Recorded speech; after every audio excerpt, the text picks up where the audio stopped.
दो पड़ोसी देशों की डिप्लोमेसी में एक मान्यता है कि आप सब कुछ बदल सकते हैं लेकिन अपने पड़ोसी को नहीं बदल सकते, और जिस पड़ोसी को आप बदल नहीं सकते उनके बारे में जानना और अपनी समझ बढ़ाना बहुत जरूरी होता है।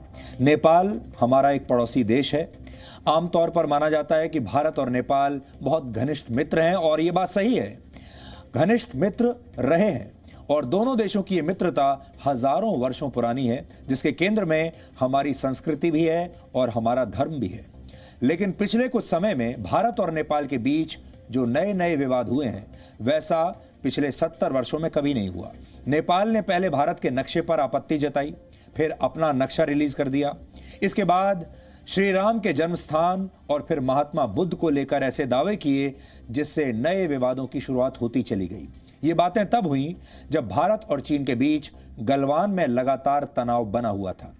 इससे भारत के लोगों के मन में यह धारणा बन गई कि भारत और नेपाल की सदियों पुरानी दोस्ती के बीच अब चीन की एक दीवार आकर खड़ी हो गई है। दोनों दोस्तों के रिश्ते में किसी तीसरे देश की वजह से आई समस्याओं को समझने के लिए हम नेपाल की राजधानी काठमांडू गए। वहां हमने भारत और नेपाल संबंधों में वहां के सबसे विवादित दौर में नेपाल के प्रधानमंत्री केपी शर्मा ओली से बात की, क्योंकि हाल के दिनों में जितने भी सारे विवादित बयान आ रहे हैं वो नेपाल के प्रधानमंत्री केपी शर्मा ओली की तरफ से ही आ रहे हैं। इसलिए हमें यह लगा कि केपी शर्मा ओली से सीधे बैठकर, आमने सामने बैठकर बात करनी चाहिए। उनसे पूछना चाहिए कि उन्हें उनके मन में ऐसी कौन सी बात खटक रही है और चीन ने उन्हें ऐसा क्या दे दिया कि वो आजकल बदले बदले से दिखते हैं। इसलिए अब आप इस इंटरव्यू को बहुत ध्यान से देखिए। ये हमने काठमांडू में उनके घर पर रिकॉर्ड किया है, और इस इंटरव्यू के दौरान हमने जानने की कोशिश की कि ओली के मन में क्या है, और आपके मन में केपी शर्मा ओली को लेकर जितने भी सवाल हो सकते थे या हो सकते हैं, वो सब हमने इस इंटरव्यू में उनसे पूछे हैं। नमस्कार, इस समय हमारे साथ नेपाल के प्रधानमंत्री केपी शर्मा ओली जी हैं, और भारत में और नेपाल में दोनों जगह आम लोगों के बीच में भी भारत और नेपाल के संबंधों के बारे में लगातार बातचीत होती है, और ख़ास तौर पर भारत के लोग इस समय ज़रूर ये चाहेंगे कि वो ओली जी की बात सुने। तो ओली जी, आपका बहुत बहुत स्वागत है और बहुत बहुत शुक्रिया हमें ये समय देने के लिए। धन्यवाद आपको। ओली जी, भारत और नेपाल हमेशा राम लक्ष्मण की तरह रहे हैं, और आप तो अक्सर रामायण के बारे में बात करते रहते हैं, लेकिन अब ऐसा लगता है कि लक्ष्मण जो है वो ये कहने लगा है राम से कि अब मुझे भी बराबरी का दर्जा चाहिए और अब हम बराबरी के हिसाब से रहेंगे। ये अचानक हुआ है। ऐसा लगता है कि जैसे नेपाल के मन में कोई बात खटक रही है। जैसे अचानक से परिवार में होता है ना कि छोटे भाई को अचानक कोई बात खटकने लगती है, कुछ अच्छा नहीं लगता। तो आपको ऐसा लगता है कि भारत और नेपाल के जो संबंध हैं वो इस दौर से गुजर रहे हैं इस समय?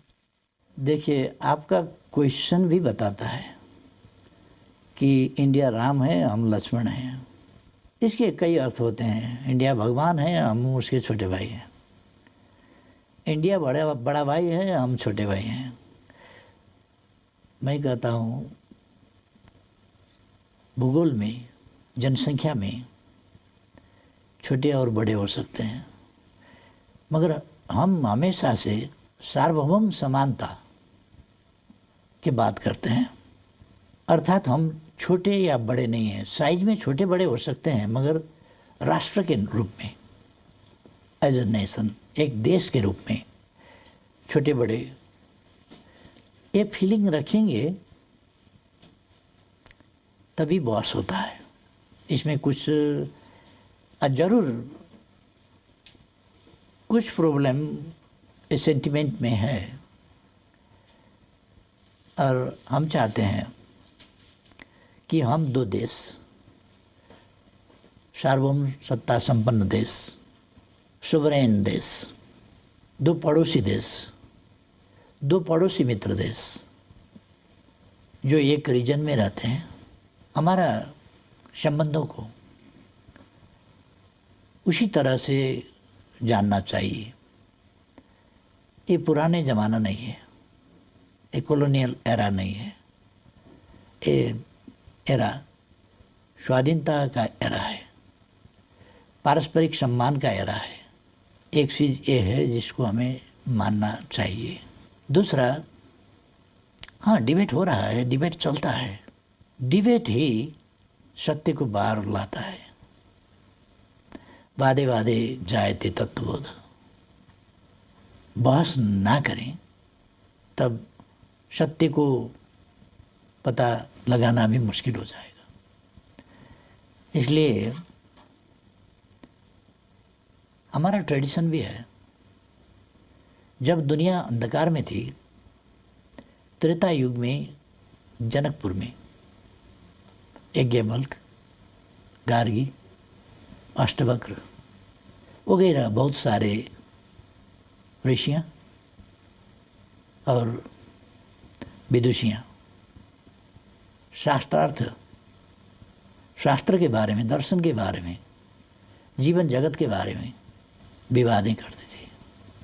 तब दर्शन का अभ्युदय हुआ। दर्शन यहीं से पैदा हुआ था ना। हालांकि यूरोपियन सब दर्शन का, साइंस का उद्गम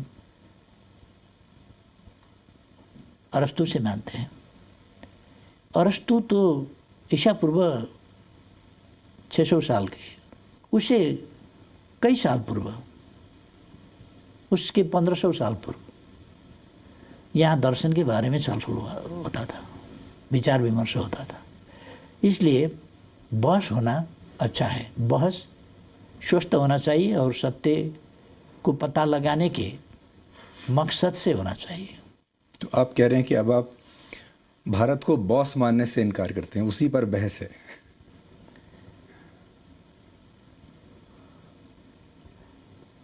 अब भारत अगर कल समझता होगा, आज भारत अपने को बॉस नहीं समझता, इसलिए उस पर बॉस का। और आपको लगता है कि बॉस नहीं समझता लेकिन बड़ा भाई समझता है? और हमारे संस्कारों में तो बड़े छोटे का हमेशा जो प्रेम बना रहता है। देखिए, आप 68 साल के हैं, मोदी जी 70 साल के हैं, तो ऐसे भी आपके बड़े भाई हुए, तो आप भी कभी भी फ़ोन उठाकर उनसे सीधे बात कर सकते हैं। व्यक्तिगत तौर से, हाँ, व्यक्तिगत तौर से वो हमसे बड़े हैं उम्र के हिसाब से। जब हम दो प्राइम मिनिस्टर बैठेंगे तो दो प्राइम मिनिस्टर बैठेंगे, बड़ा प्राइम मिनिस्टर, छोटा प्राइम मिनिस्टर नहीं, दो सोवरेन कंट्री के प्राइम मिनिस्टर्स बैठेंगे। वहाँ कई देश के प्राइम मिनिस्टर, प्रेसिडेंट्स बहुत छोटे उम्र के हैं, अभी बहुत छोटे उम्र के। जब हम पॉलिटिक्स में लगे तब वो पैदा भी नहीं हुए थे। बिल्कुल ऐसे छोटे उम्र के हैं, फिर भी प्रेसिडेंट हैं। बड़े राष्ट्र के हों, छोटे राष्ट्र के हों, प्रेसिडेंट हैं। हर प्रेसिडेंट के साथ उनका बराबरी का रिश्ता होगा, प्राइम मिनिस्टर का बराबरी का रिश्ता होगा, हेड ऑफ द गवर्नमेंट के वजह से, हिसाब से। इसमें मोदी जी को कोई एतराज़ नहीं है। मोदी जी बराबरी की हैसियत से संबंध बनाने में उनको कोई एतराज़ नहीं है। मगर मेरे बातों को लेकर कि मोदी जी का बराबरी का प्राइम मिनिस्टर हूँ बोला, इसको बुरा मानने वाले बहुत लोग हैं। तो मैं क्या करूँ? मैं हर आदमी के उनके बातों के पीछे तो नहीं जा सकता। मैं देशों का बात कर रहा हूँ, व्यक्ति का बात नहीं।